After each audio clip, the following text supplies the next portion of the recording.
And once again, I want to say greetings to each and every one of you, Aquala, and welcome. Welcome to another round of the Conscious Rasher Report here on LIB Radio, LIB TV, here on livinginblack.com. My name is Katie Whiteout, aka the Conscious Rasher. Weekday mornings, you and I get together live. We come at you from 9 a.m. Pacific time. It's 12 noon Eastern time, 5 p.m. GMT, and 8 p.m. East Africa time. We get together with you, and we deal with culture, consciousness, historical perspectives, entertainment, economics, education, health, labor, law, politics, religion, family, conflict, future studies, all areas of human interactivity and development. Today's date is Monday, the 22nd day of September, the year 2025 in the Western calendar. This corresponds to the year 6266 in the Kemetic calendar. Welcome to the seventh millennium, and welcome to the first day of autumn. This is the autumn equinox, and therefore it is a sacred day in the cosmology of ancient Kemet, to which we have realigned our cultural clock.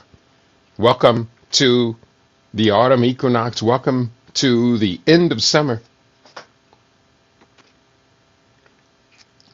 I have a very ambitious show that we're putting on for today.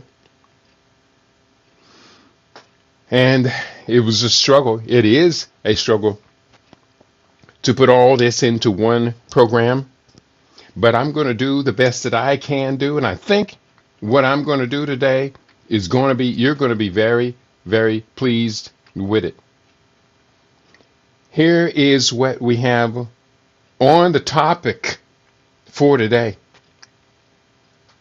Charlie Kirk's assassination decoded? Question mark.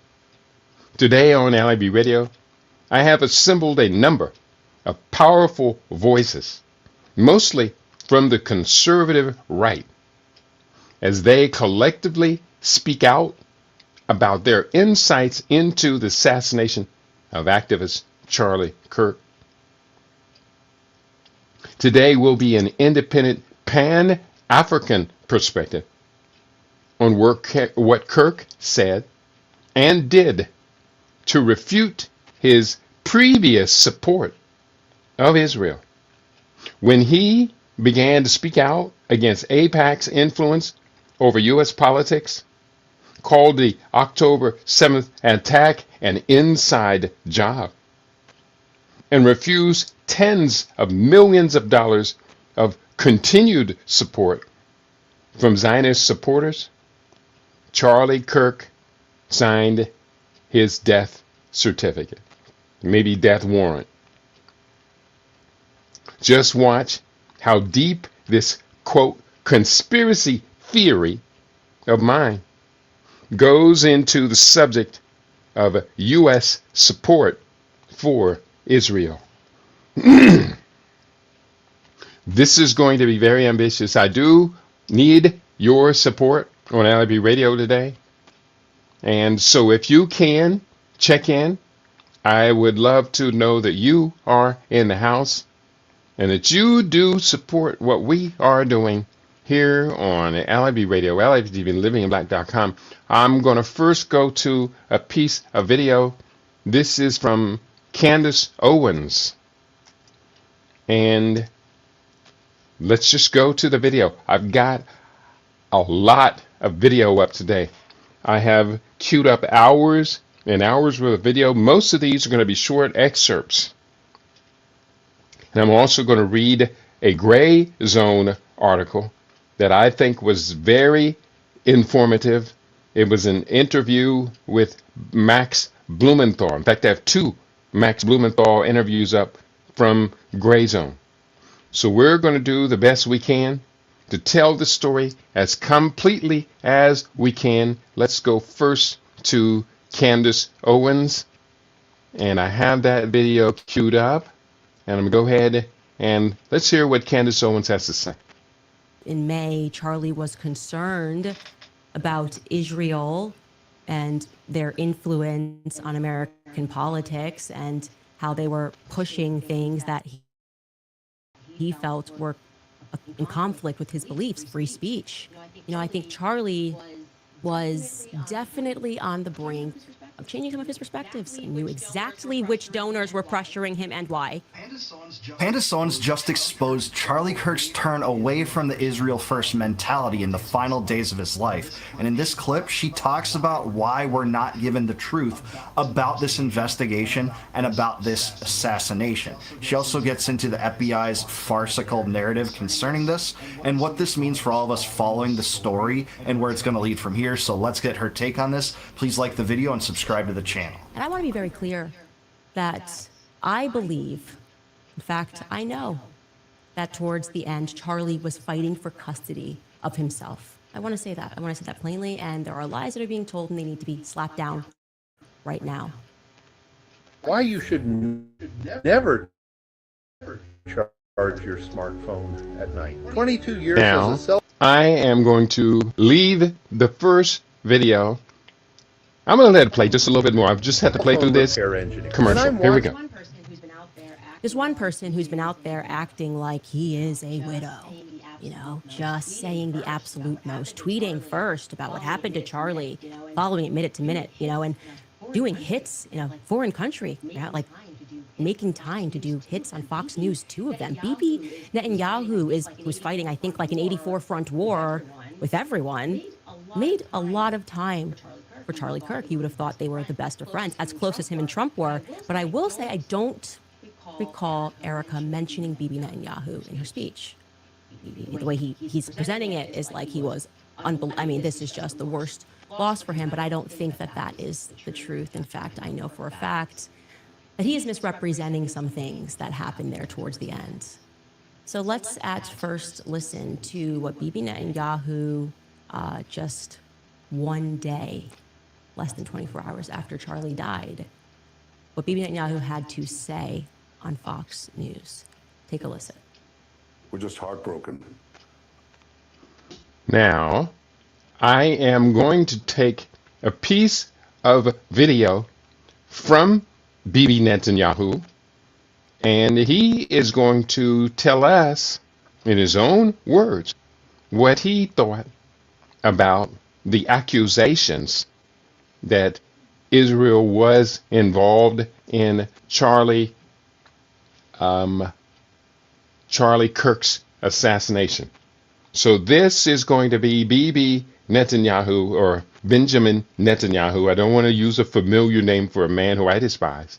Benjamin Netanyahu's own take on the accusations that Israel was involved in the Charlie Kirk assassination. So I'm going to push this up. I'm going to share this piece of video. You tell me what you think hearing the following. And let me just do this. Okay, here we go. Should be running right now. Joseph Goebbels, the Nazi propaganda minister, said that the bigger the lie, the faster it will spread. Well, somebody has fabricated a monstrous big lie that Israel had something to do with Charlie Kirk's horrific murder. This is insane. It is false. It is outrageous. Charlie Kirk was a giant, a once-in-a-century talent who defended freedom, defended America, defended our common Judeo-Christian civilization. Charlie loved Israel. He loved the Jewish people. He told me so in a letter that he sent me just a few months ago. One of my greatest joys as a Christian, he said, is advocating for Israel and forming alliances with Jews to protect Judeo-Christian civilization. He encouraged me to make the case directly to the American people about how vital Israel is to U.S. national security. He told me, the Holy Land is so important to my life, it pains me to see support for Israel slip away. Now, if Charlie disagreed with a policy of mine or a decision here and there, not only did I not mind, I welcomed it. This is the essence of Charlie. This is the essence of a free country. It's exactly what Charlie stood for. And I knew that his suggestions always came from the heart. from his love for Israel and from his love for the Jewish people. A few weeks before his death, I spoke to Charlie. I invited him to visit Israel again. And sadly, that won't happen. Now some are peddling these disgusting rumors, perhaps out of obsession, perhaps with Qatari funding. What I do know is this: Charlie Kirk was a great man, and a great man deserves honor, not lies. Rest in peace, Charlie Kirk. May your memory be a blessing. All right. That piece was from Netanyahu, and it said what it said.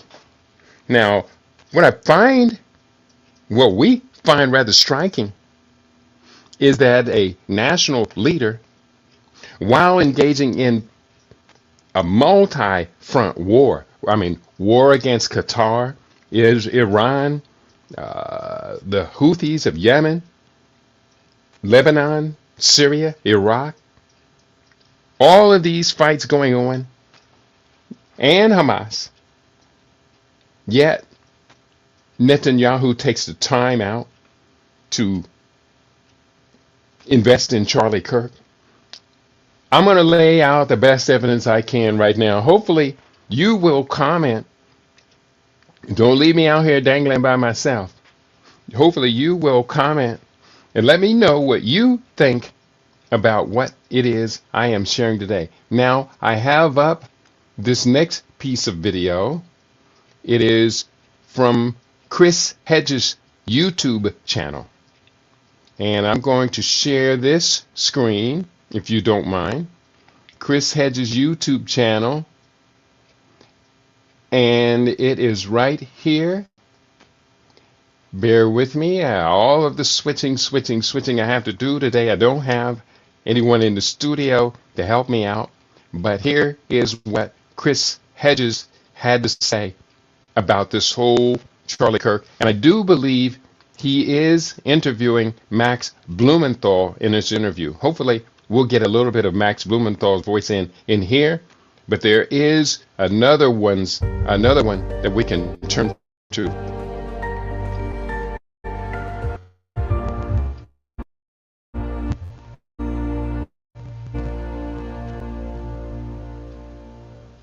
The assassination of fractious and highly polarized United States, political violence, including the murder of Minnesota House of Representatives Speaker Melissa Hortman and her husband, and the 2 assassination attempts against Donald Trump, seems certain to expand. So does state repression of individuals and groups accused by the far right and the Trump administration of fomenting the hate that led to Kirk's assassination. Trump blames the radical left for Kirk's murder, claiming it is, quote, directly responsible for the terrorism that we're seeing in our country today, and it must stop right now. He vows to, quote, find each and every one of those who contributed to this atrocity and to other political violence, including the organizations that fund it and support it, as well as those who go after our judges, law enforcement officials, and everyone else who brings order to our society, end quote.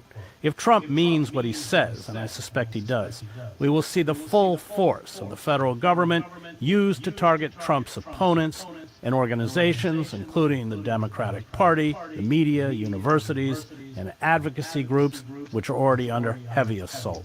More ominously, it will give a green light to far-right vigilante groups to carry out violent attacks. Those blamed for polluting America, including Muslims, the LGBTQ community, groups such as Antifa, feminists, liberals, the left, the undocumented, the poor, and people of color.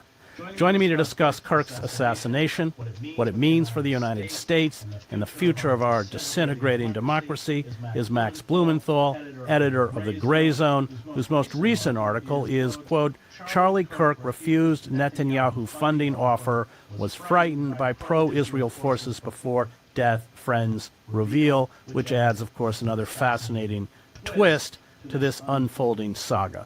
So, Max, before we get into the ramifications of this assassination in terms of civil liberties and repression, let's talk a little bit about the article that you just published about Kirk's alienation or distance from the Zionist lobby? I know you've been writing about Kirk for some time.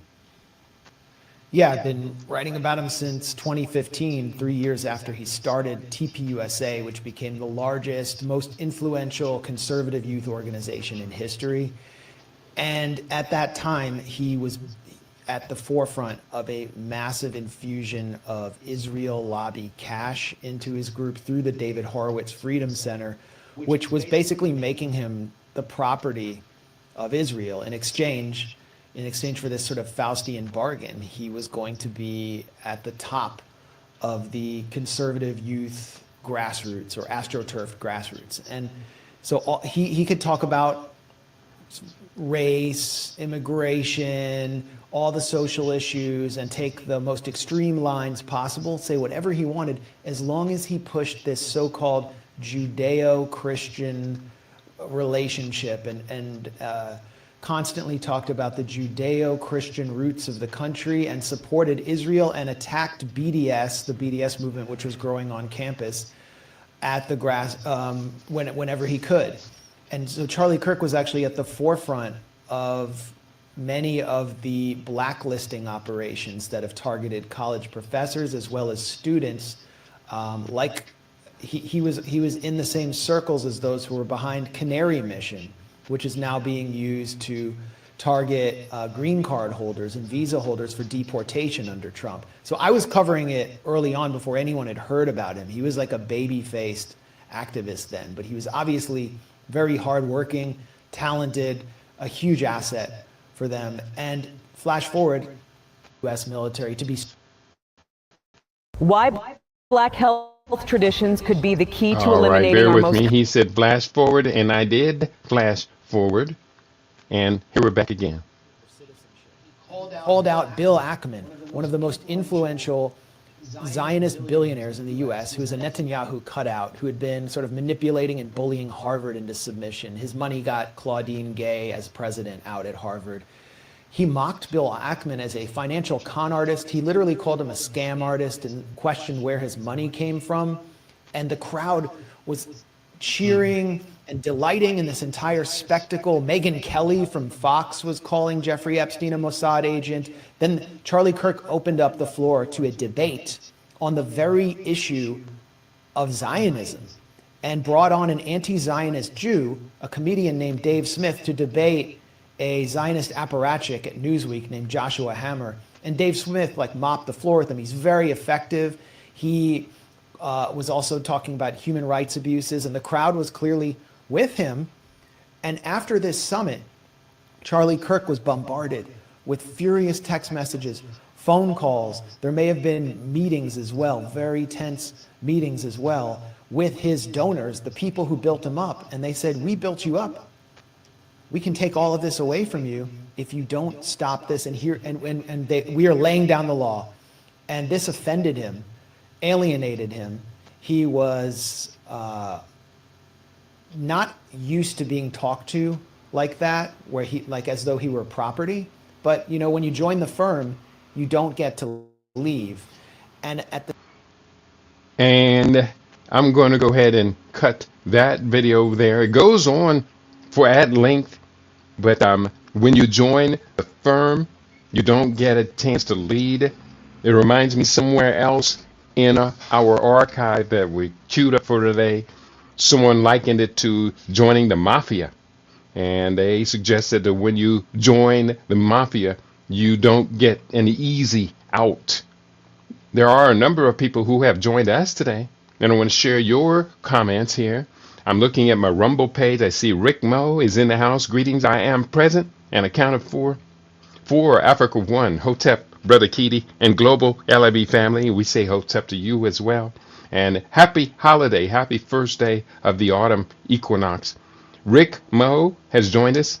Netanyahu's participation proves Israeli involvement, but not in a straightforward manner. And Brother Shabaka is in the house. Greetings, Baba and LIB family.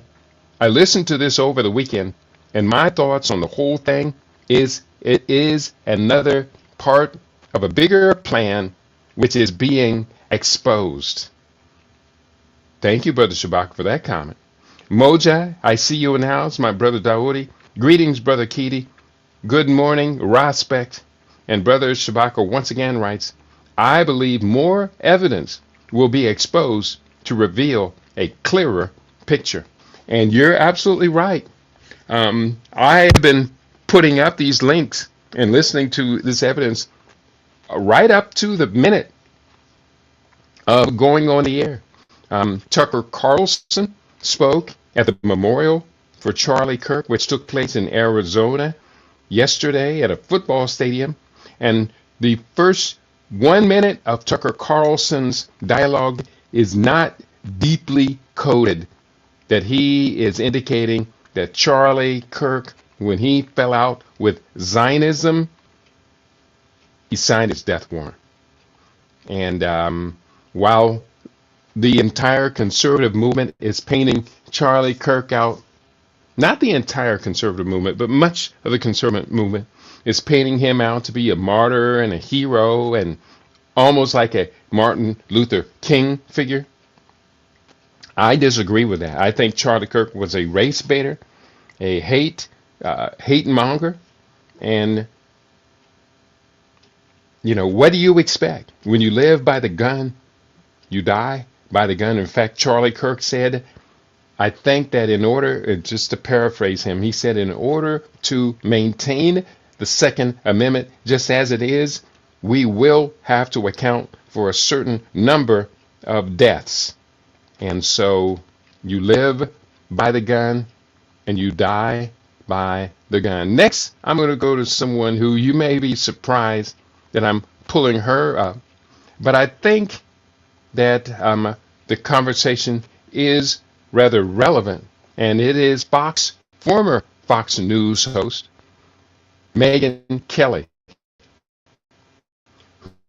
who also weighs in and suggests that Charlie Kirk was offensive to Bill Ackerman and to the whole Zionist movement. So here is Megyn Kelly's take on Charlie Kirk's murder. Let me put this up on stage, and here's what we have to share from Megyn Kelly.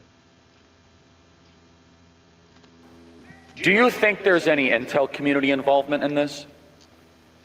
I wouldn't be surprised one bit. I am convinced, based on my own sources and my own reporting on this story, he wasn't one of ours. So he was an American, which leads basically three options: MI6, Saudi, or Mossad. Yep. Which one would you choose? I guess Mossad, given his connection to Ghislaine Maxwell. So what does that mean? Well, I mean, it's possible that that's the reason everything's getting buried, that there is some treasure trove, and it's getting buried because... How many people here believe that? Raise your hand. Okay, I'd say about half the hands think that it's being buried because of an Israeli thing. It could be. I really don't know. And I have no evidence to suggest that. No, me neither. I did think it was very odd how, look, half of you raised your hands because you've heard that theory, you've heard it debated, you have questions, but the one time Pam Bondi was asked a question about this at the cabinet meeting on Monday, she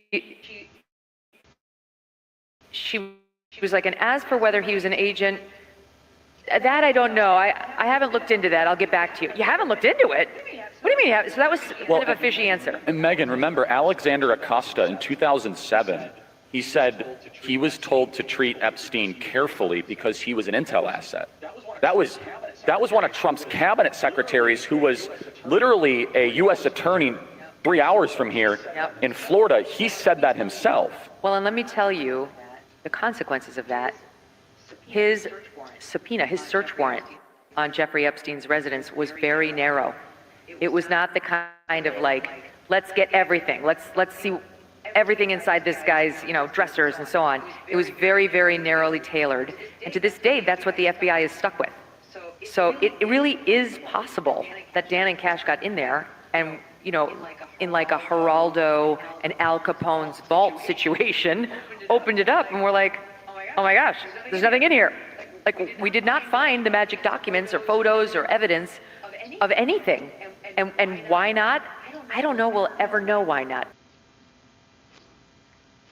All right. That was Megyn Kelly being interviewed by Charlie Kirk in that particular video. So that was quite interesting that they were talking about the Epstein files and the connection to Israeli intelligence. And I think most of us have heard this quote unquote conspiracy theory over much, much time. And so let's keep going. I have a lot of this information up on my desk. Next, I'm going to go to, let me see.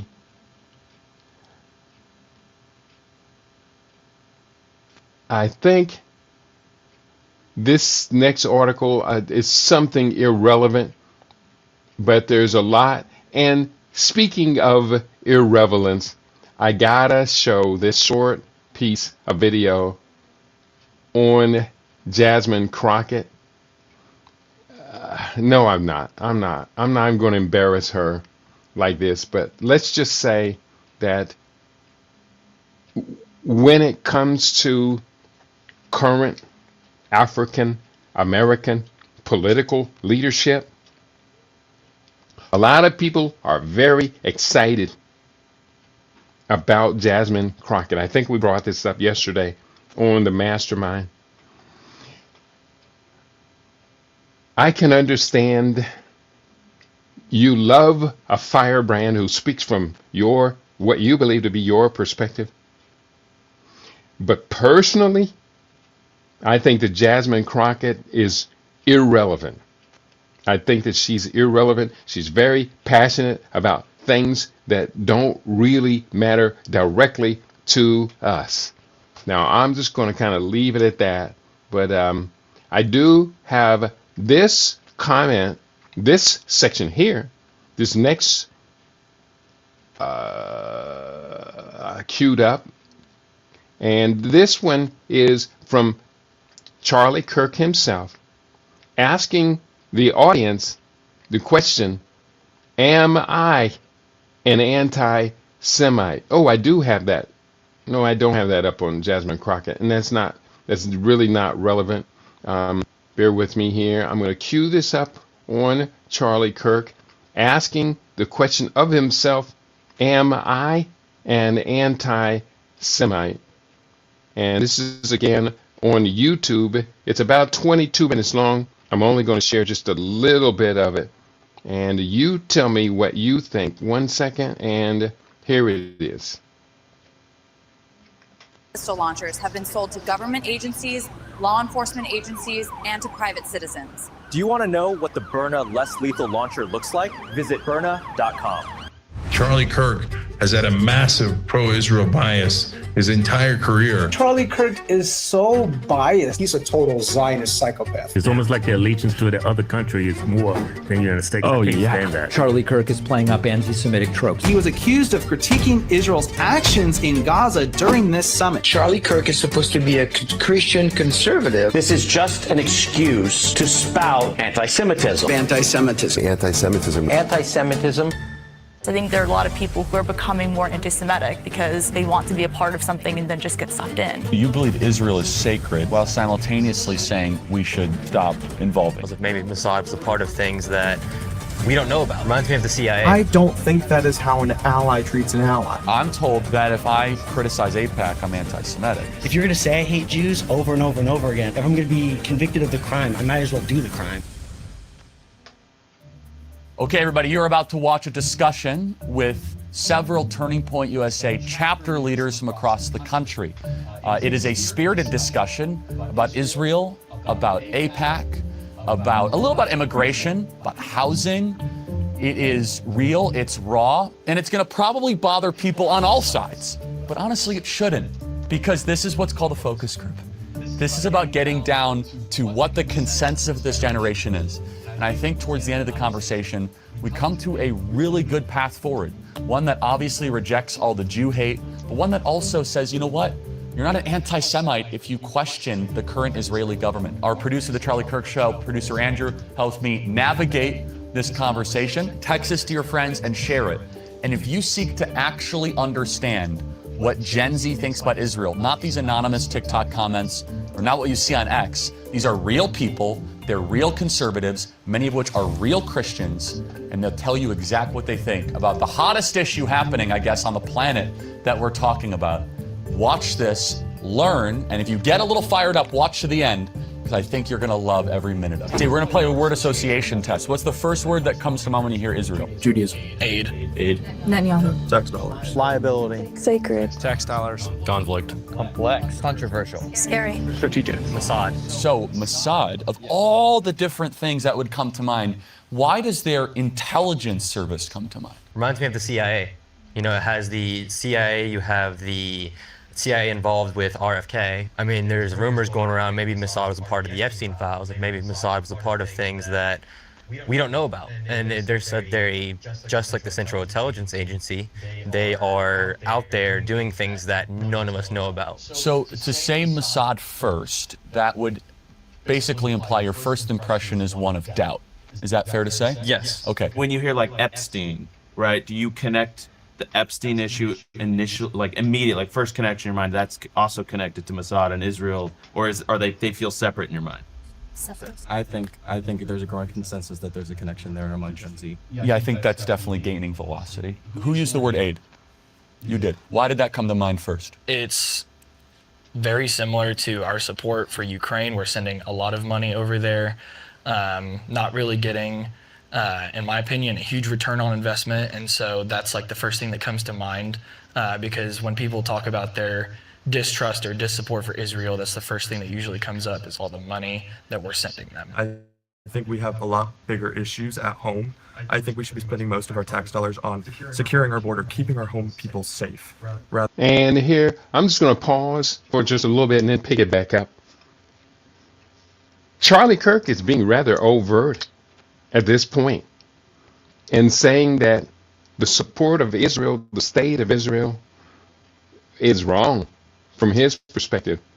And he's got an audience of his supporters. These are Turning Point chapter members. And they seem to be rather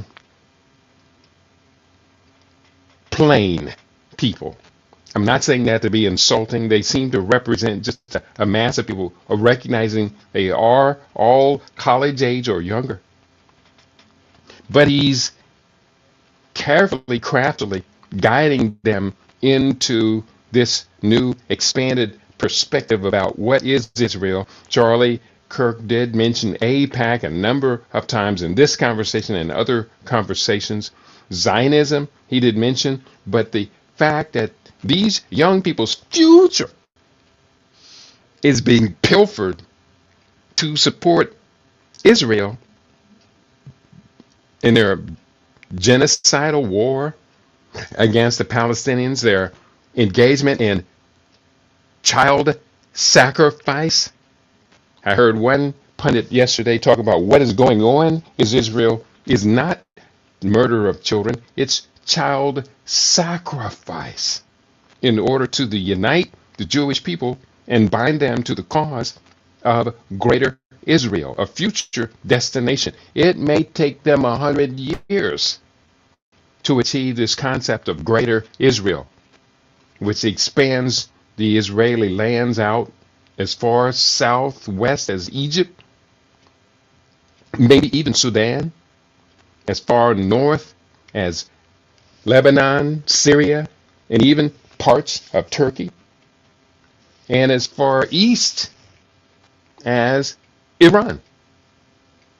So the idea of greater Israel is something we have to consider. This is a real ideology, just as is Zionism is a real ideology.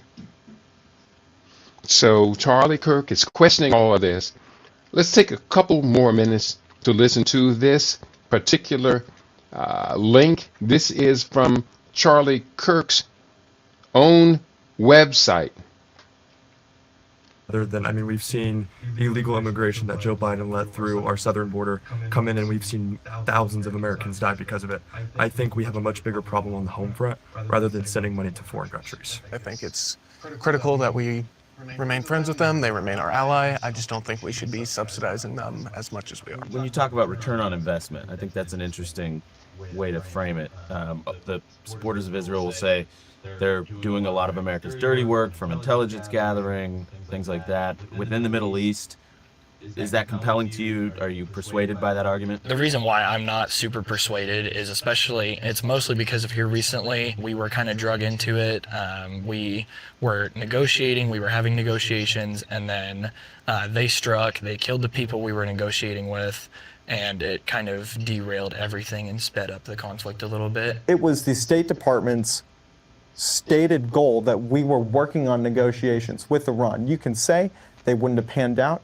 You can say that maybe they were imminently about to collapse, but we were still in active negotiation, and yet Israel launches Operation Rising Lion to go in and strike Iran while we are mid-negotiation. How many of you guys would say you think Israel got us into that conflict? You would say yes? You would not say so much? I think we were willing to join that conflict. I don't think we were pulled in unwantingly as if we were dragged by a leash, in more uncertain terms. I think we have the authority and the say of whether or not we want to be involved in that conflict. And I think we saw the prosperity that we would unleash if we joined the conflict. When you think about Israel's history in the region, and even with Hamas or Iran, these nations have sworn to destroy and annihilate the nation of Israel, right? At what point does it become, given the context, at what point are you going to be okay, or would you never be okay with the U.S. defending Israel's right to exist and essentially saving the country? I think they absolutely, first and foremost, they have a right to exist. They have a right to defend themselves. That's not my issue with it.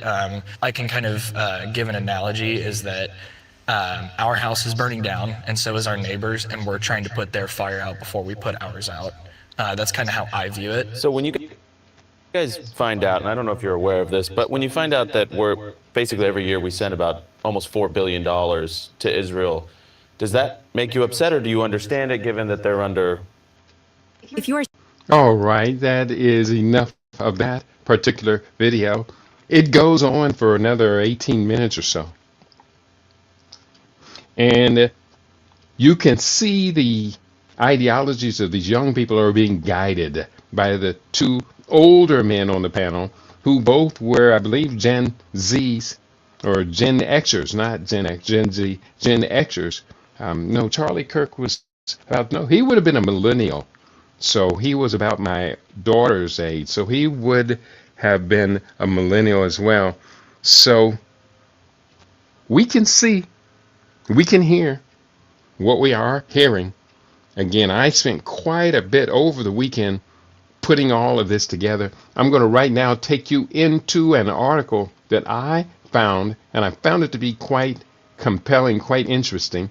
So I'm going to put this article up. There were two articles on the website Gray Zone, and I thought that they were very compelling. So the first of these two articles is backed by some video as well. But I just want to read from this extensive article, and it is from the Gray Zone. I'm going to do this. I'm going to expand this dialogue, this text a little bit, or should I? I think I can expand it. There we go. And this is Charlie Kirk refused Netanyahu funding offer and, quote, was frightened, quote unquote, by pro-Israeli forces before the death, his friend reveals. This is an interview with Max Blumenthal. It was written actually by Max Blumenthal and Anya Parampil, September 12th, 2 days after the assassination. This is what they wrote.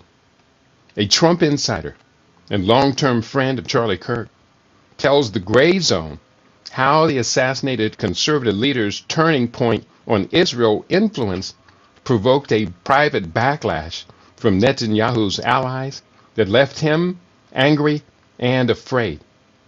The source said anxiety spread within the Trump administration after an apparent Israeli spying operation was uncovered.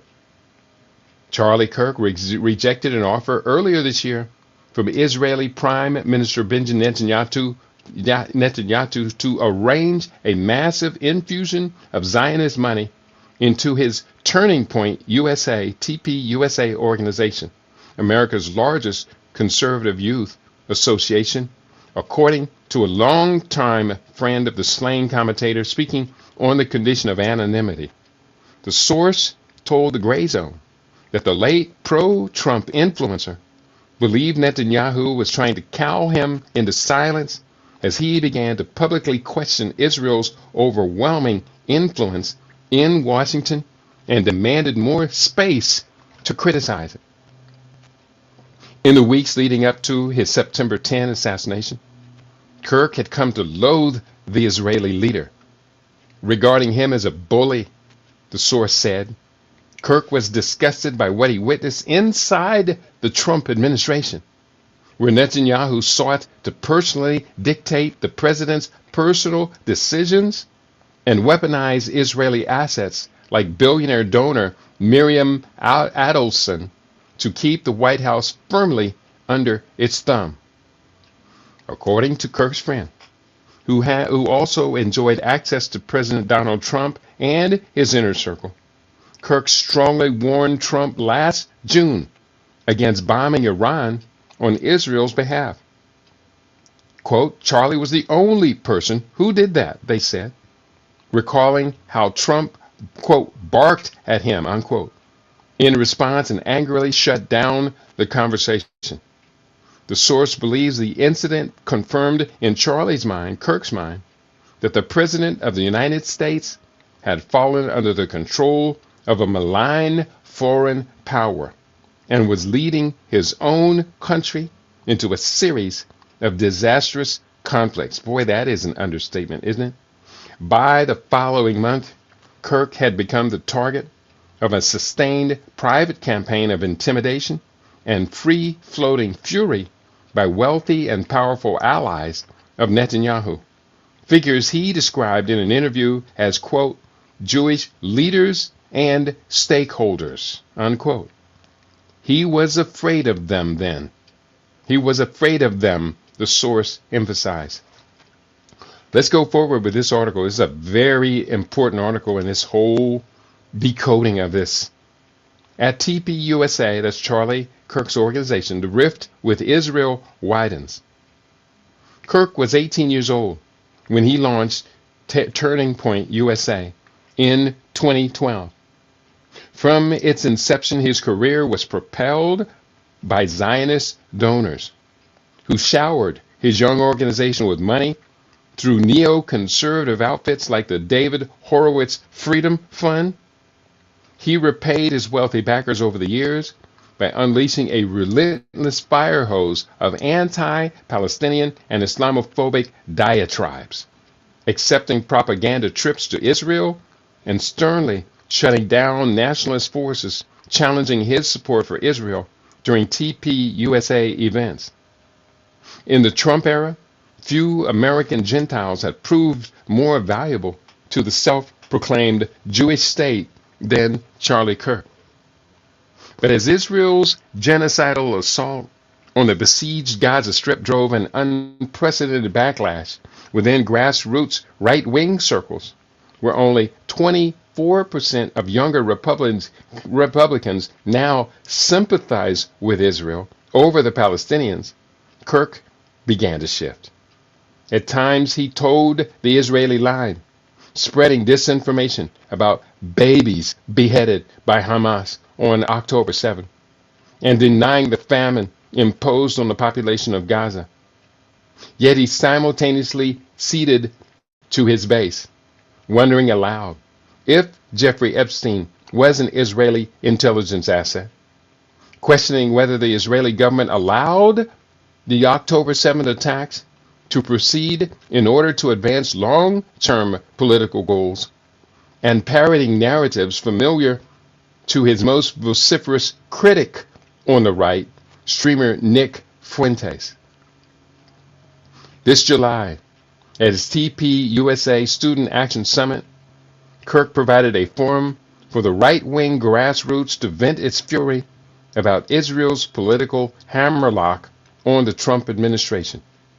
There, speakers from former Fox News stalwarts Tucker Carlson and Megyn Kelly to the anti-Zionist Jewish comedian Dave Smith denounced Israel's blood-soaked assault on the besieged Gaza Strip, branded Jeffrey Epstein as an Israeli intelligence asset, and openly taunted Zionist billionaires like Bill Ackman for, quote, getting away with scams, unquote, despite, quote, having no actual skills, unquote.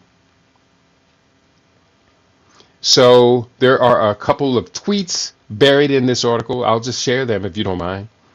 Tucker Carlson speaking in this one, quote, how do you come to a place where some of the least impressive, most useless people who have no actual skills become billionaires?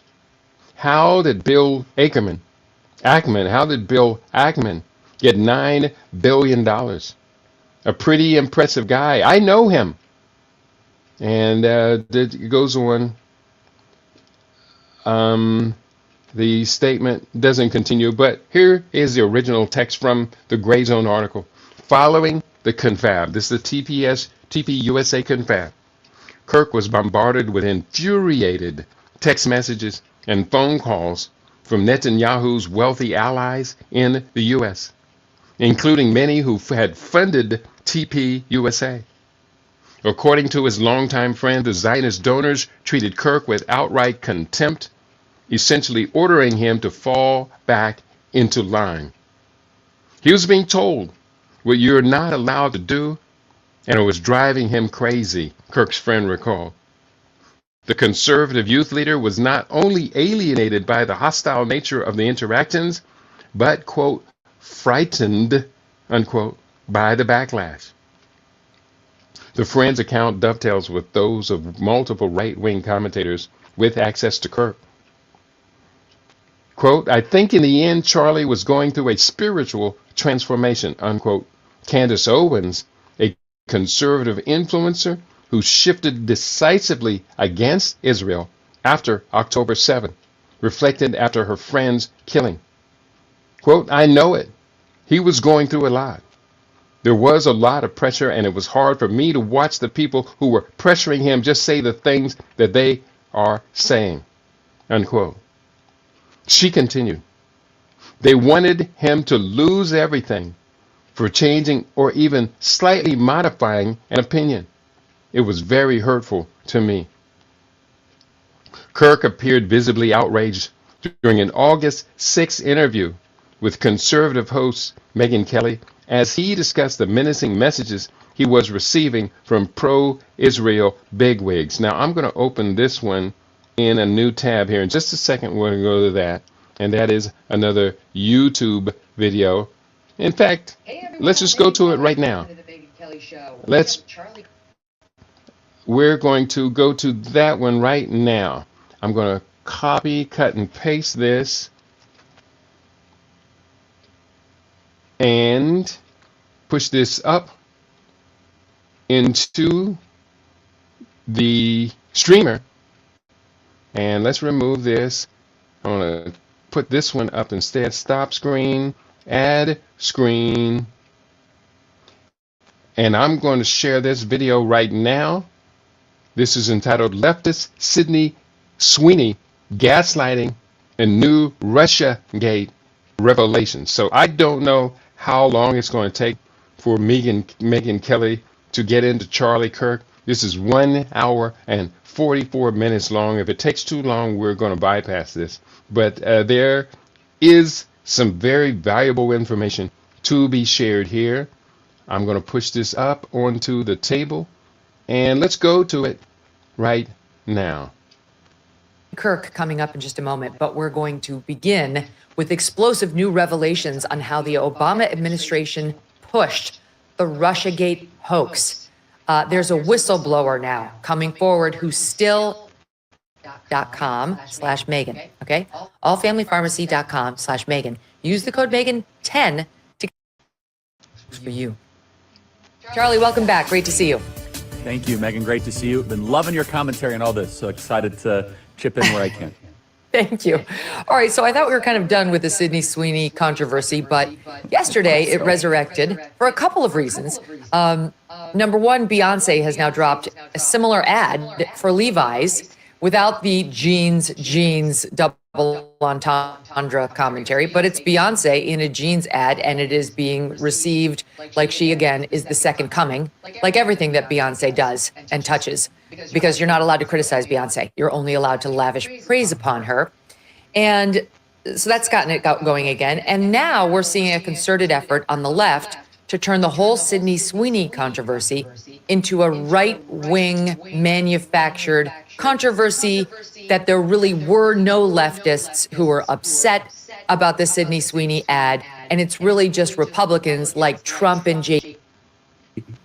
Is like so repulsive to them, to the point where they think that it's the rise of the Third Reich. Again, I don't want to overly racialize this. I'm not trying to say every point of criticism has that kind of sentimentality, but it definitely exists. It definitely is an energy source here that they just find something so repulsive and offensive that a white, blonde girl will be profiled in an advertisement like this, as if this is regression away from the wokening of the country.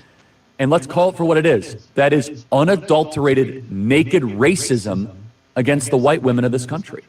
Yeah. Now, and we've been on that note, I don't have the patience to sit through this video. I tried to see if I could just find the points that were relevant.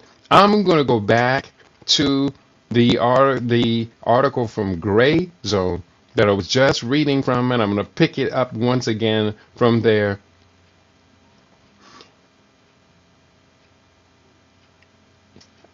I think in the end, Charlie was going through a spiritual transformation, but we read that already. Kirk appeared visibly outraged during an August 6th interview with conservative host Megyn Kelly as he discussed the menacing messages he was receiving from pro-Israel bigwigs. I apologize, everybody. I didn't have that clip queued up. This is the first time I had seen that interview. It's all of a sudden, oh, Charlie, he's no longer with us. Wait a second. What does with us mean exactly? I'm an American, okay? I represent this country, he explained, before addressing the powerful Zionist interests harassing him. The more that you guys privately and publicly call our character into question, which is not isolated, it would be one thing if it were just one text or two texts. It is dozens of texts. Then we start to say, whoa, what's the hold the boat here? Kirk continued. To be fair, some really good Jewish friends say that's not all of us. But these are leaders here. These are stakeholders. He went on to complain to Kelly, I have less ability to criticize the Israeli government than actual Israelis do. And that's really, really weird. In one of his final interviews conducted with Israel's premier influencer in the U.S., Ben Shapiro, Kirk once again tried to raise the issue of censorship of Israel critics. Quote, a friend said to me, interesting, Charlie, okay, we pushed back against the media on COVID, on lockdowns, on Ukraine, on the border. Kirk told Shapiro on September 9.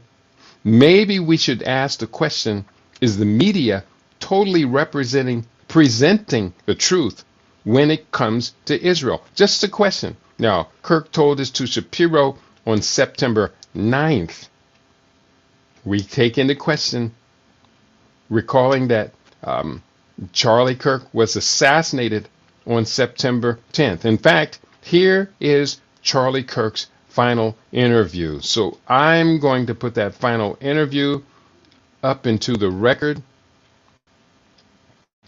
And let's go right now into that final interview. Bear with me as I clear up this mess. And let's pause it. And it's going to come right back up with that final interview. present this one. Stop screen, share screen. Charlie Kirk's final interview. This is from a Twitter post. And I'm just going to size this one and put it on the screen for you.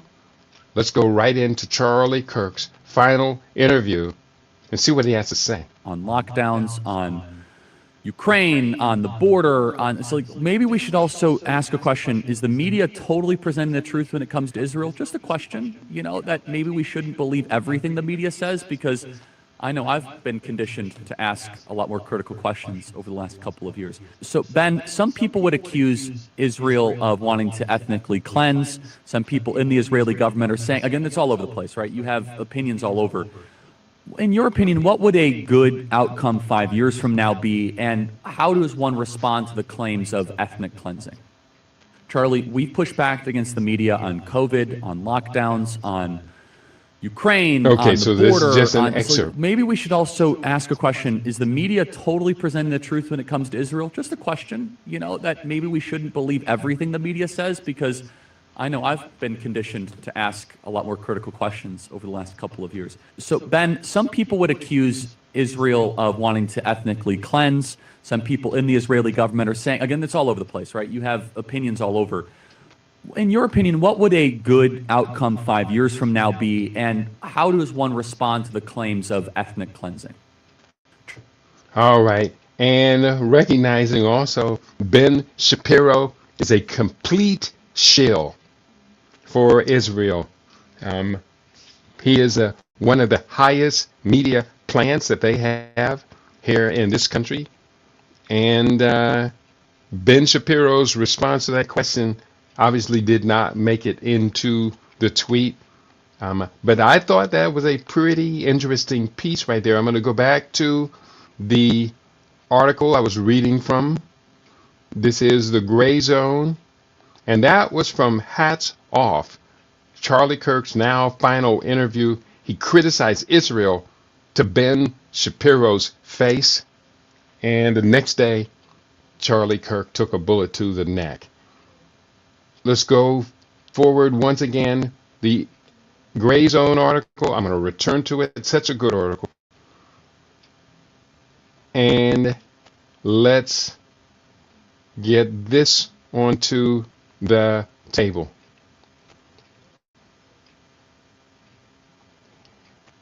According to Kirk's long-term friend, Kirk's resentment of Netanyahu and the Israeli lobby was spreading within Trump's inner circle. In fact, they said the president himself was terrified of Netanyahu's wrath and feared the consequences of defying him. This sounds like what we would think about the mafia. During the last year, the Trump insider was told by contacts in the White House that the Secret Service had caught Israeli government personnel placing electronic devices on its emergency response vehicles on 2 separate occasions. While the Gray Zone was unable to confirm the story with the Secret Service or White House, such an incident would not have been unprecedented. Indeed, according to a report in Politico, citing 3 former senior U.S. officials, a cell phone spying device was placed by Israeli agents near the White House and other sensitive locations around Washington, quote, close quote, toward the end of Trump's first term in 2019. Former UK Prime Minister Boris Johnson recorded a similar incident in his memoir, writing that his security team found a listening device in his bathroom soon after Netanyahu used his personal toilet. The Israel did it theory. Kirk was killed this September 10th with a single shot fired by a sniper, apparently positioned on a rooftop 200 meters away. 1 second here. He was shot while seated before a crowd of thousands at Utah Valley University in Orem, Utah, on the first leg of his America comeback tour. The scene of Kirk collapsing from the impact of a gunshot to his neck, just as he began answering a question about transgender mass shooters, was perhaps the most shocking, vivid spectacle of assassination, and certainly the most viral in human history. There is currently no evidence of an Israeli government role in Kirk's assassination. However, that has not stopped thousands of social media users from speculating that the pro-Trump operatives' shifting views on the issue contributed in some way to his death. By the time of publication, over 100,000 Twitter X users have liked a September 11 post by libertarian influencer Ian Carroll declaring about Kirk, quote, "He was their friend. He basically dedicated his life to them, and they murdered him in front of his family. Israel just shot themselves." And that's pretty interesting, isn't it, that particular quote? And it's on Twitter. And it says, this from Ian Carroll: "Yesterday was a turning point for Israel-U.S. relations. Less than 24 hours, and the internet already figured out who the most likely culprit was. He was their friend. He basically dedicated his life to them, and they murdered him in front of his family. Israel just shot themselves." And let me copy, cut, and paste that. That's a pretty interesting quote. And I'm going to paste that into my document over here. There's a lot more. We're going to continue to reveal these. And I got a whole bunch of this stuff today to share with you. And bear with me.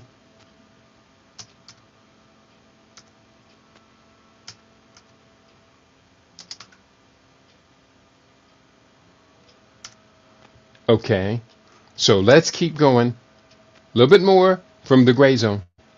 Many advancing the unsubstantiated theory have pointed to a Twitter X post by Harrison Smith, a personality at the pro-Trump InfoWars network. I don't cite anything from InfoWars, stating that on August 13, almost a month before Kirk's assassination, that he was told by someone close to Charlie Kirk that Kirk thinks Israel will kill him if he turns against Israel. Again, I do not cite anything as truth from InfoWars.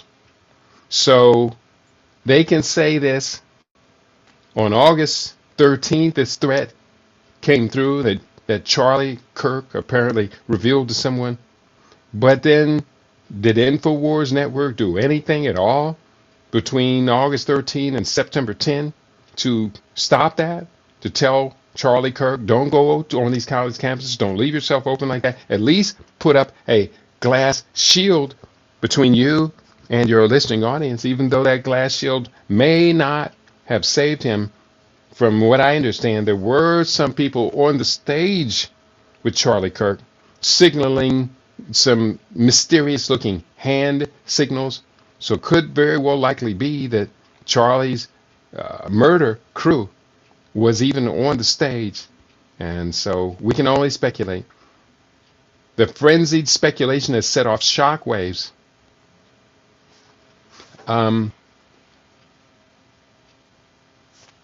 The friendly speculation set off shockwaves in Tel Aviv, where Netanyahu was compelled to explicitly deny that his government killed Kirk during a September 11 interview with Newsmax, that Fox News channel. And if you didn't see it already, we had that queued up. And here it is in the Gray Zone article. Am I still on? Yeah. Here it is inside the Gray Zone article. Before I let you go, I want you to address one thing, and it's just the absurdity of it. Some of the internet rumors that somehow Israel is behind the Charlie Kirk murder. And, I don't believe it for 1 second, but I want you to, make a statement. It's so absurd. That's insane. That's insane. Israel also changes the orbit of the moon. Israel pushes the sun. I mean, the whole thing is, it's not only insane, I think it's so absurd, so stupid, and so ridiculous. You can't believe that people are saying that. They just found the perpetrator. They'll get to the bottom of this. But they go, they have no limits. When you hate Jews, when you hate the Jewish state, you're willing to say anything and promote all these absurd rumors. And by the way, they're willing to kill us all the time. I mean, that's what they're doing. And over the centuries, when Jews, especially in the Middle Ages, the horrific Middle Ages, the worst things were said about Jews you couldn't possibly believe. We were poisoning the wells. We were drinking the blood of Christian children. You name it. I mean, these things. That continued actually up to the Holocaust. The Nazis said the same thing. We're carrying vermin. We're spreading disease. And people believed it. And every time they believed it, this was a prelude to a greater and greater massacre, culminating with the worst massacre of them all, the Holocaust. Well, since then, we've learned, when people spread these lies about us, prepare yourself for the assault. And, they're trying to delegitimize the state of Israel. Charlie Kirk said to me that, he wrote me this detailed letter, you have to fight the slander. These untruths, these vilifications have consequences. And he was right. But I'll tell you one thing, we're fighting on the battlefield against the terrorists and winning. And he was fighting on the battlefield of ideas. And I think he was winning. He was going to win. That's why they shot him. I hope they don't silence him. I don't think people will give in to these ridiculous lies.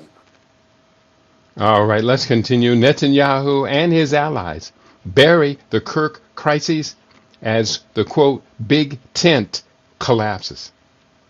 That appearance was just one of several interviews and statements that the prime minister dedicated to Kirk in the wake of his killing in an effort to frame the late conservative leader's legacy in an uniformly pro-Israel light.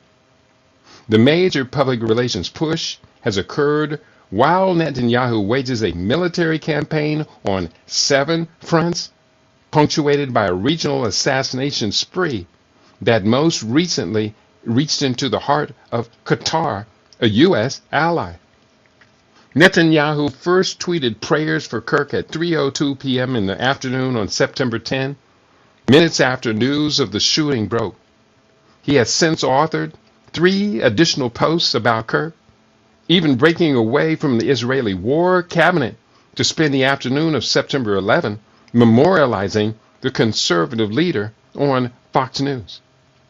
During that interview, Netanyahu did his best to insinuate that Israel's enemies were responsible for murdering Kirk, despite the fact no suspect was named or in custody at the time. Quote, the radical Islamists and their union with the ultra-progressives, they often speak about human rights, they speak about free speech, but they use violence to try to take down their enemies, the prime minister told Harris Faulkner.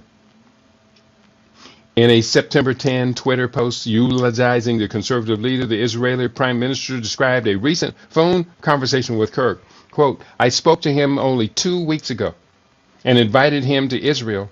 Netanyahu declared, sadly, that visit will not take place, and what is not revealing is that Charlie Kirk turned down that interview, that invitation to visit Israel. He had been to Israel multiple times. In fact, Charlie Kirk talked about a previous visit to Israel, and he said he had seen the fortifications around Gaza and the Gaza wall.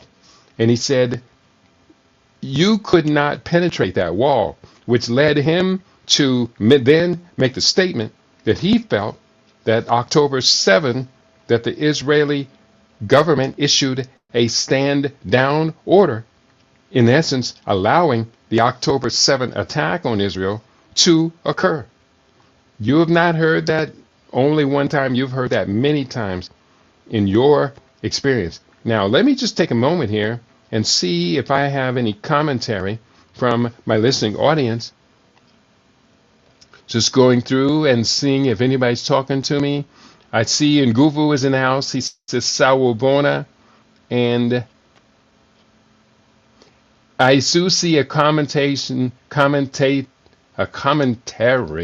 by Rick Moe, who says, Shabaka 14 and Kitty, have you seen the video that suggests that the assassination may have been a hologram?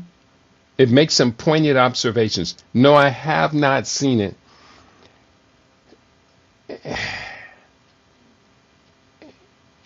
And no. There were way too many people. The state of hologram technology is not that good. There were way too many people surrounding Charlie Kirk on the day of his assassination. They were up close and personal. And they heard the bullet snapping, crackling over people's heads. They heard a gunshot. I think that idea that it could have been a hologram is blatant disinformation. Blatant disinformation. I quite simply don't believe it. It's just too hard to conceive. If you've ever seen a hologram before, a hologram doesn't retain 100% density like that. Even the holograms they had of Tupac Shakur on stage and doing concert, you could see through the hologram because a hologram is just light. So I don't give any credibility to that. There is this comment from Benjamin Netanyahu. Yes, I'm going to read it. He said Charlie Kirk was murdered for speaking and defending freedom. I agree. Defending the freedom of the United States from being ruled by AIPAC, by the Israeli billionaires such as Bill Ackman and a lion-hearted friend of Israel. At one point, he fought the lies and stood tall for Judeo-Christian civilization, and there is no such thing as Judeo-Christian civilization. There are people who might believe in it, but the idea that Judeo-Christian civilization is real, I do not denounce Jews for wanting to be Jews or wanting to be Hebrews. I have no problem. I was born and raised a Christian, and then I converted to Kemetian spiritual cosmology. So people should be allowed to determine what they want. So I spoke to him only 2 weeks ago and invited him to Israel. Sadly, that visit will not take place because Charlie Kirk declined invitation. It's in the next paragraph. Left unmentioned was whether Kirk declined the invitation, just as he did with the Prime Minister's offer to reload TPUSA's coffers with donations from his coterie of wealthy American Jewish cutouts. At the time of publication, a 22-year-old resident of Utah had been taken into custody after supposedly confessing to killing Kirk. The public may soon learn the true motives of the alleged assassin. Perhaps they will fuel the alt narrative which Trump and his allies advanced in the immediate wake of the shooting, that a leftist radical was responsible and a wave of draconian repression must follow. But after the shooter's initial escape and a series of federal law enforcement mishaps, a large sector of Americans will likely never believe the official story, nor will they ever know where Kirk's turning point on Israel would have taken the conservative movement. 4 days before the assassination, a frustration among pro-Israel commentators bubbled over in an interview during a Fox News interview in which Ben Shapiro launched a chilling attack on Kirk without naming him. Quote, "There is a problem with a big tent. The problem with a big tent is that you may end up with many clowns inside," Shapiro told Fox host and fellow Zionist gatekeeper Mark Levine in an apparent critique of TPUSA. Just because you're saying someone votes Republican, that doesn't mean that they ought to be preacher at the front of the church. They're not the person that ought to be leading the movement. If they are spending all day criticizing the President of the United States as, quote, covering up a Mossad rape ring, unquote, or, quote, being a tool of the Israelis for hitting an Iranian nuclear facility. And bear with me, I'm struggling a little bit reading this. If they spend, let me back up. I'm going to read that whole sentence. The whole paragraph was one sentence. Just because you're saying someone votes Republican, that doesn't mean they ought to be preacher at the front of the church. They're not the person that ought to be leading the movement. If they are spending all day criticizing the President of the United States as, quote, covering up a Mossad rape ring, unquote, or being a tool of the Israelis for hitting an Iranian nuclear facility. When Kirk took his usual place at the front of the church 4 days later, he was cut down by a sniper's bullet. Within 24 hours of Kirk's death, Shapiro announced that he would be launching his own campus speaking tour, vowing, we're going to pick up that blood-stained microphone where Charlie left it. Wow. That's pretty nasty. Just quickly, who was Max Blumenthal? The editor-in-chief of The Gray Zone. Max Blumenthal is an award-winning journalist and author of several books, including best-selling Republican Gomorrah, Goliath, The 51-Day War, and The Management of Savagery. He has produced print articles for an array of publications, many video reports, and several documentaries, including Killing Gaza. Blumenthal founded The Gray Zone in 2015 to shine a journalistic light on America's state of perpetual war and its dangerous domestic reproductions. And who is Anya Parampil? A journalist based in Washington, D.C., she has produced and reported several documentaries, including on-the-ground reports from Korean Peninsula, Palestine, Venezuela, and Honduras. And there is another article in this series that came, I think, 1 day later. I'm going to find this article. Bear with me. Find this article. And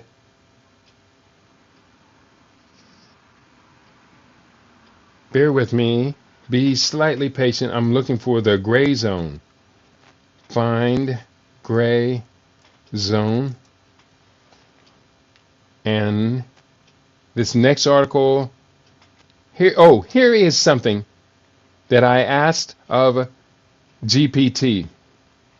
I asked it to summarize Charlie Kirk's assassination.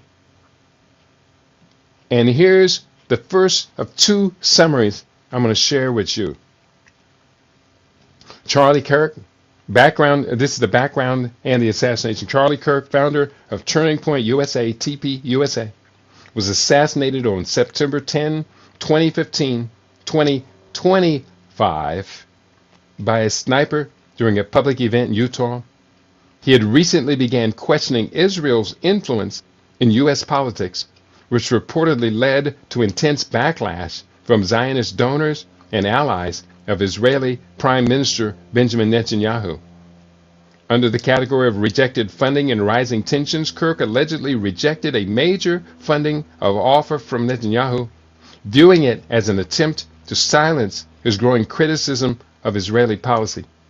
He described Netanyahu as a, quote, bully, unquote, and was disturbed by the Israeli leader's influence over Trump's administration, including personnel decisions. His public view shifted throughout. Though historically pro-Israel, Kirk began voicing concerns about Israeli actions in Gaza and speculated about intelligence ties of figures like Jeffrey Epstein. At TPUSA's Student Action Summit, speakers openly criticized Israel's policies and influence, reflecting a shift in grassroots conservative sentiment. On the subject of harassment and fear, Kirk received dozens of hostile messages from pro-Israel donors after the summit, which left him feeling frightened and alienated.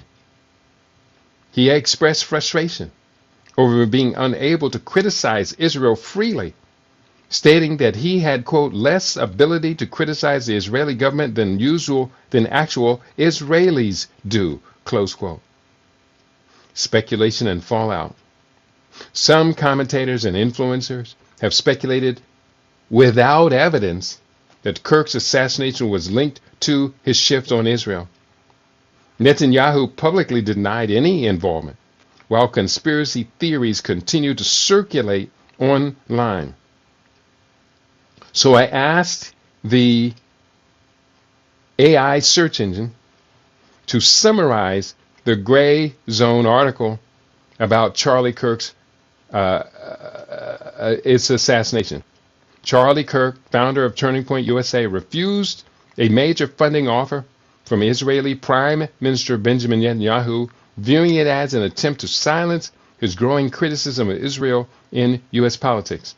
In the weeks before his September assassination, Kirk privately denounced Netanyahu as a bully, appalled by the Israeli leader's efforts to dictate personal decisions within the Trump administration and weaponize billionaire donors to control U.S. policy.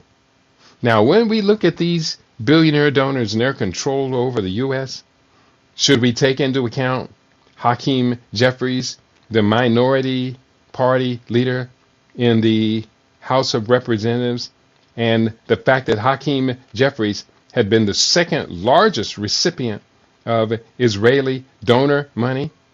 I think that should be considered. And there are a number of other connections that are there that should be paid close attention to.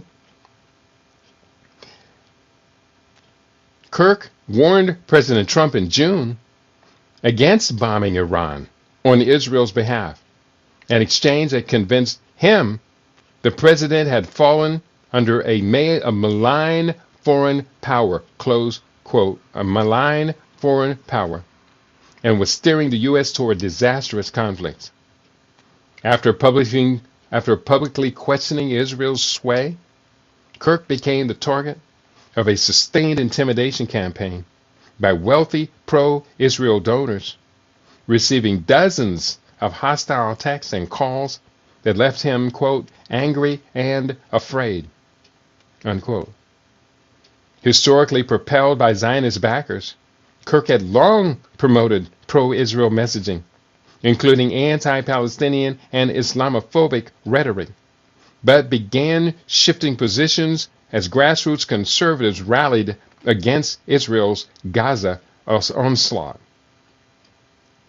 At TP USA's Student Action Summit in July, Kirk provided a platform for speakers like Tucker Carlson and Megyn Kelly to openly criticize Israeli policy, while further enraging his traditional donor base. Kirk lamented in the interviews that he had less ability to criticize the Israeli government than actual Israelis do, highlighting the cultural and financial pressures he faced. Despite rampant online speculation linking Netanyahu or Israeli agents to Kirk's assassination, there is currently no evidence supporting those claims. Netanyahu has publicly denied any involvement.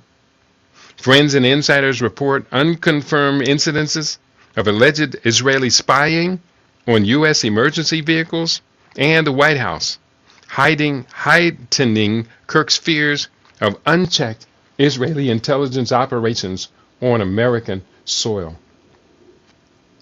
So I have a couple more pieces of video. I'm going to take this right to the bottom of the hour.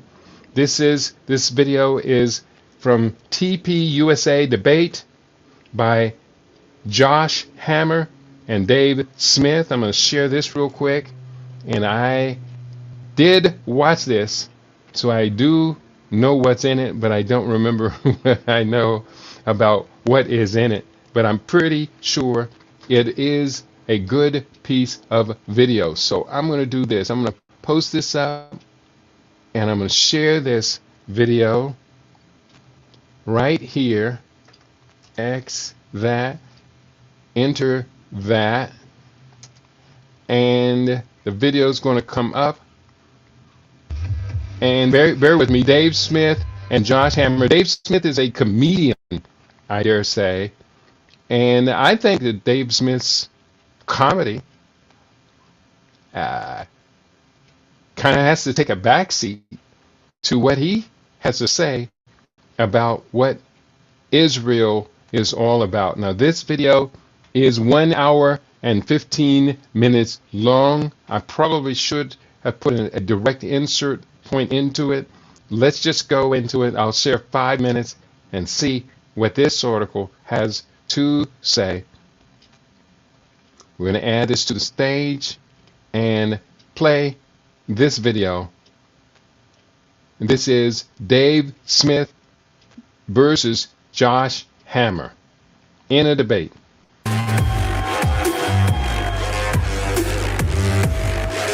This is at Turning Point USA convention.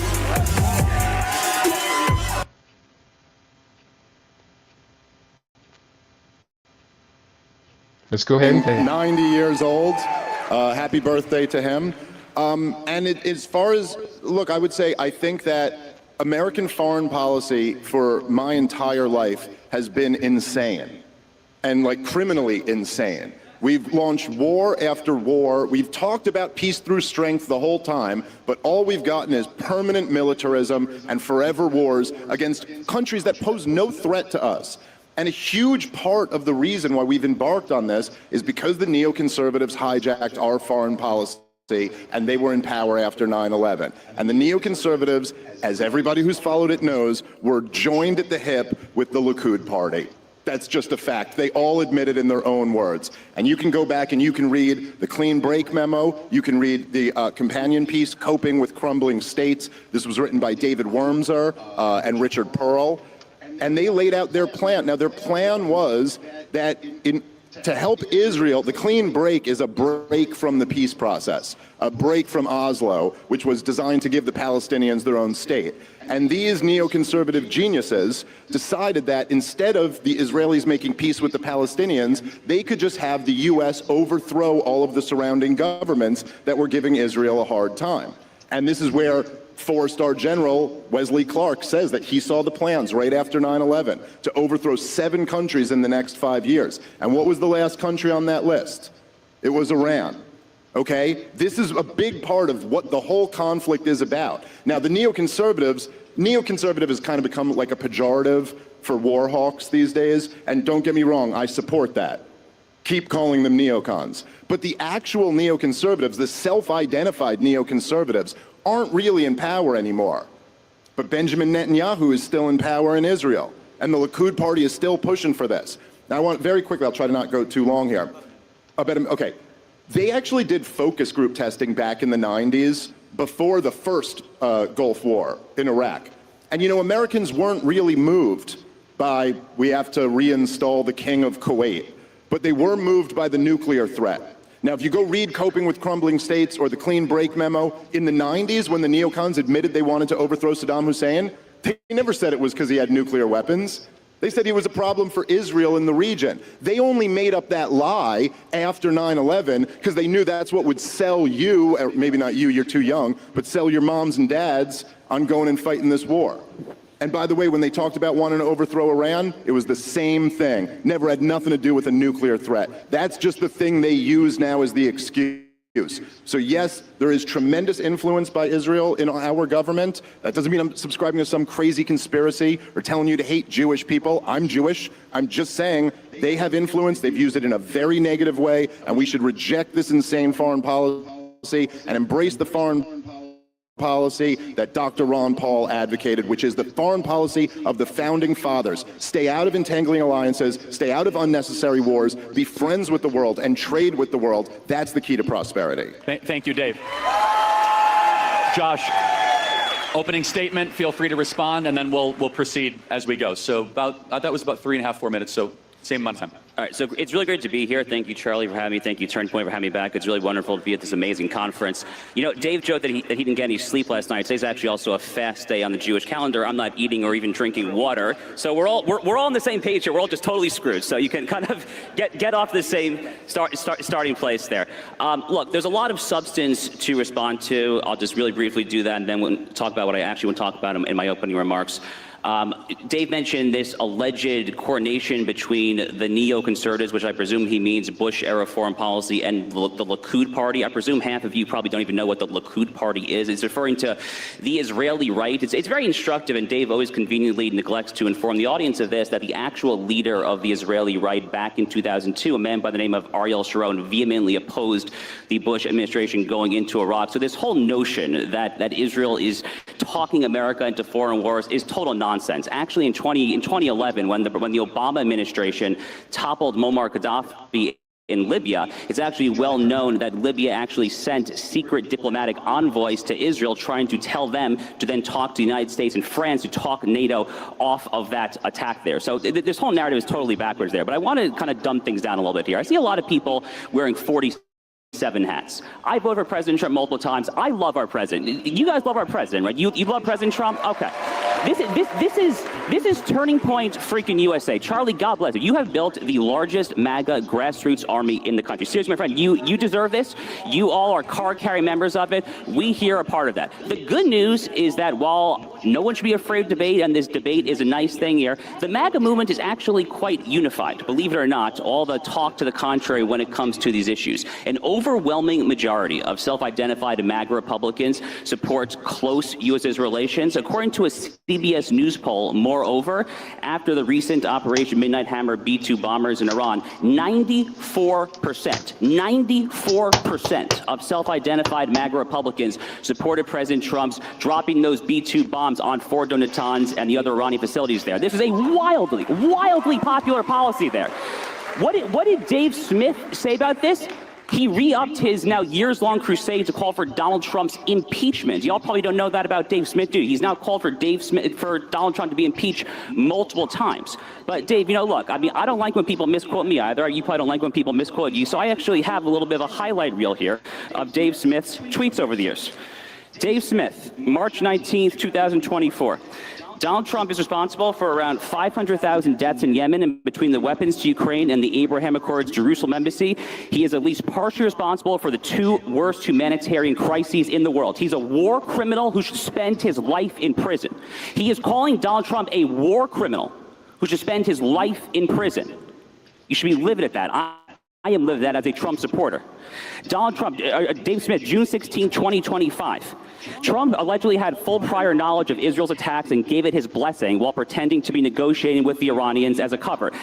Sure. Well, the thing is, Charlie, as you may have noticed, and some of you may have seen some of my other debates, every single time I come up here to debate issues and they come up here to debate me and my character. It's all they have every single time because they can't actually take on any of the arguments. And so the most pathetic low-hanging fruit of, you guys like Trump, this guy said bad things about Trump. Listen, guys, I'm a free American. I supported Donald Trump in this last election. Yes, he did just actively cover up a giant child rapist ring, and I'm going to criticize him for that, okay? And I'm sorry, after all these years of us right-wingers saying, protect the children, come on, that's bad for your soul if you don't. You speak up about that. It's horrible what he's doing. And, you know, as far as the actual substance of what Josh said here, which there really wasn't much, but I already pointed this out the last time we debated, his topic about how Sharon was against the war in Iraq is total nonsense. Sharon's envoy initially opposed it when he found out that Bush was going to invade Iraq, not because he didn't want Saddam Hussein to be overthrown, but because he wanted regime change in Iran first.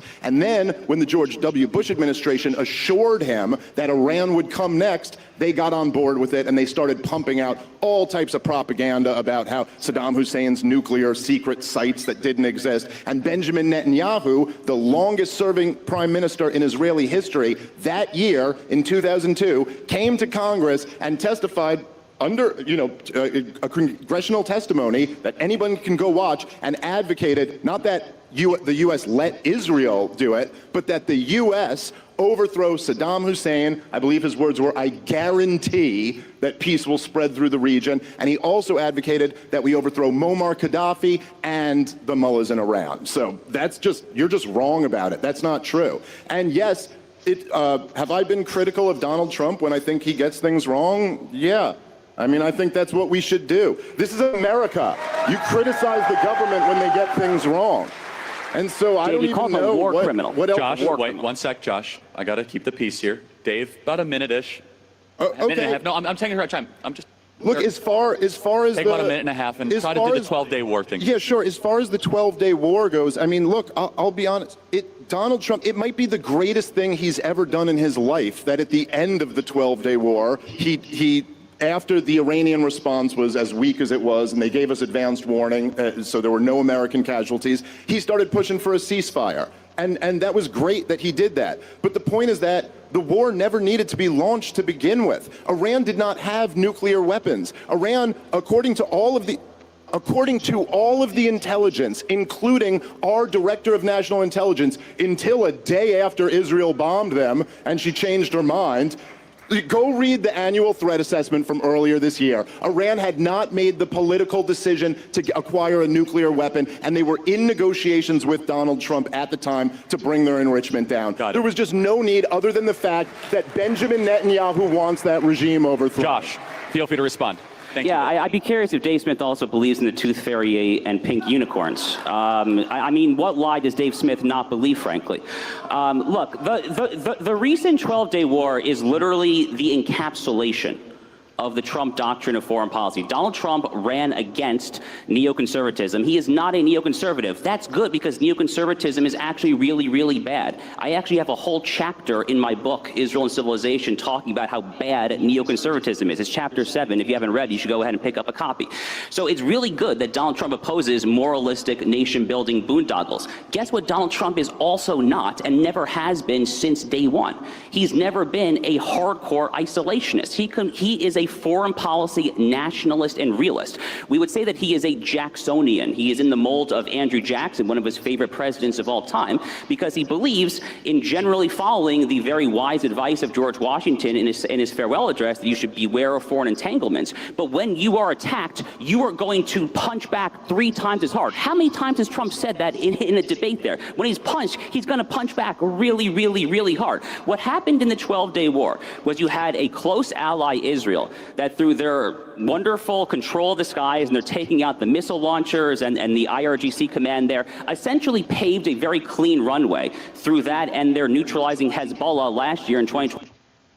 Your perspective, because I just asked the tough one to Josh, is, are you okay, or do you think we should do anything to prevent Iran from getting a nuclear bomb?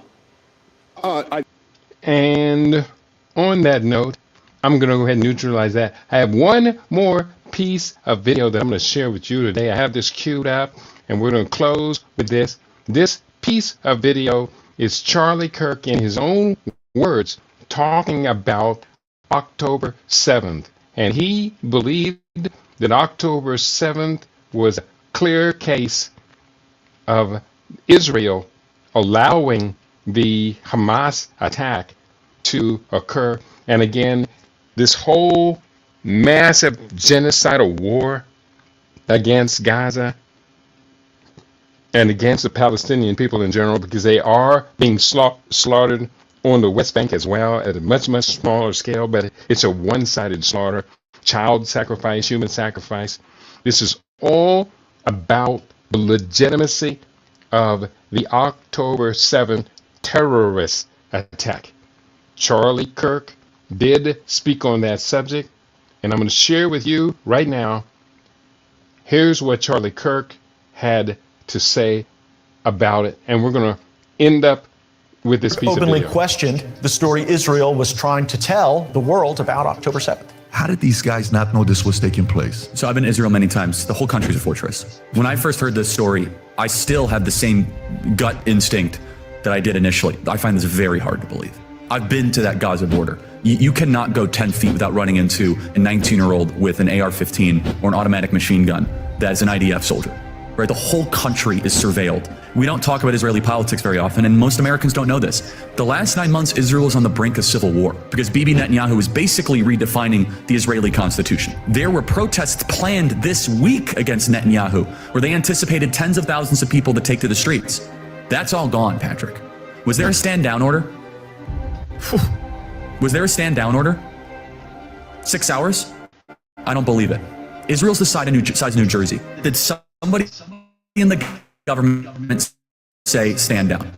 That is a legitimate, non-conspiracy question. And sharp fires, Epstein. When I see a story and it doesn't click, our guts are usually right. Charlie Kirk openly questioned the story Israel was. All right. That is quite a bit, but it's not all of the information that I have gathered in the last 2 days that would indicate that the assassination of Charlie Kirk could very well likely have been at the hands of America's friends. Ultimately, I'm going to encourage you to do the research. I put up a whole lot of links in the chat. The chat is up on YouTube. The chat is up on Rumble. And the Rumble chat will disappear when the video goes off. So I hope that you did take the time to copy as many of these as you possibly could. You can go to my Facebook page. And here, let me put up my Facebook page to get the links to today's show. Go to, and that is my Facebook link. I put that up on YouTube, and I put it up on the Rumble page as well.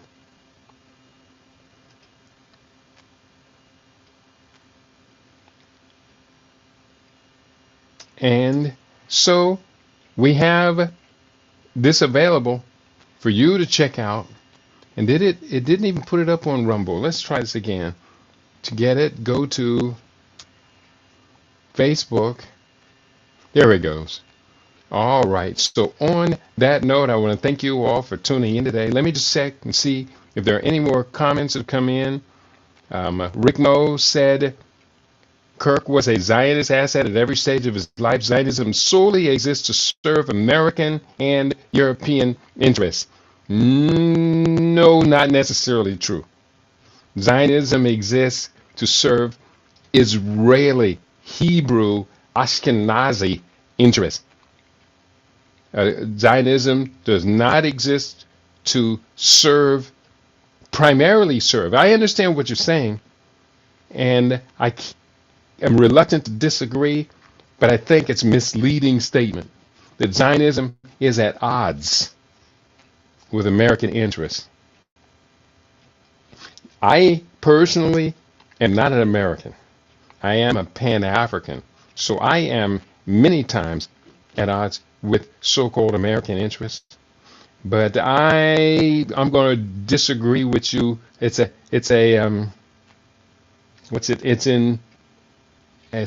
it called?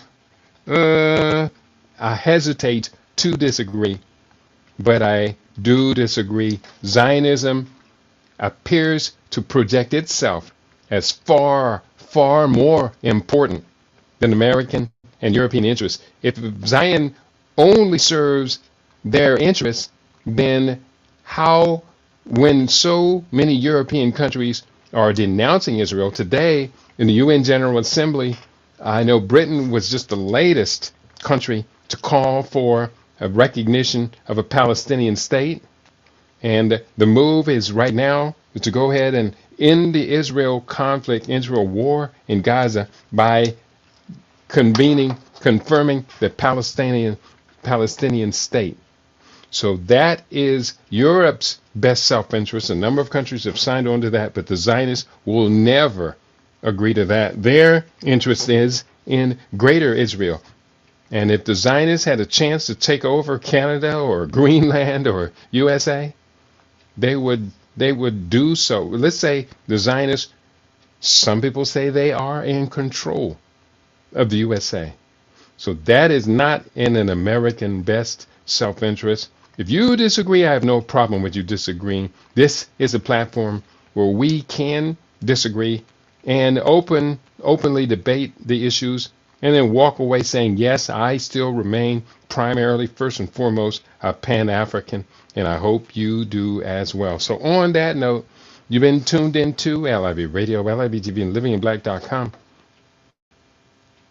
We put up a lot of evidence today on a lot of serious issues. And we did so fearlessly, understanding that, yeah, there may be some sort of repercussion, but we got a chance to exert our original free speech, and that's a good thing. We encourage such activity. On your favorite, we aim to be your favorite. We are LIV Radio, LIV TV. We are livinginblack.com. Tell your friends to tell their friends that we have our own now. And we're very proud of who we are, what we have, and what we do on LIV Radio, LIV TV, and on livinginblack.com. Peace and prosperity to each and every one of you. And if you can you real quickly hit the like button wherever you're listening from? We'd love it if we could get this kind of support. And tell your friends to join us again tomorrow. We're going in hard on ya. Peace and prosperity to each and every one of you.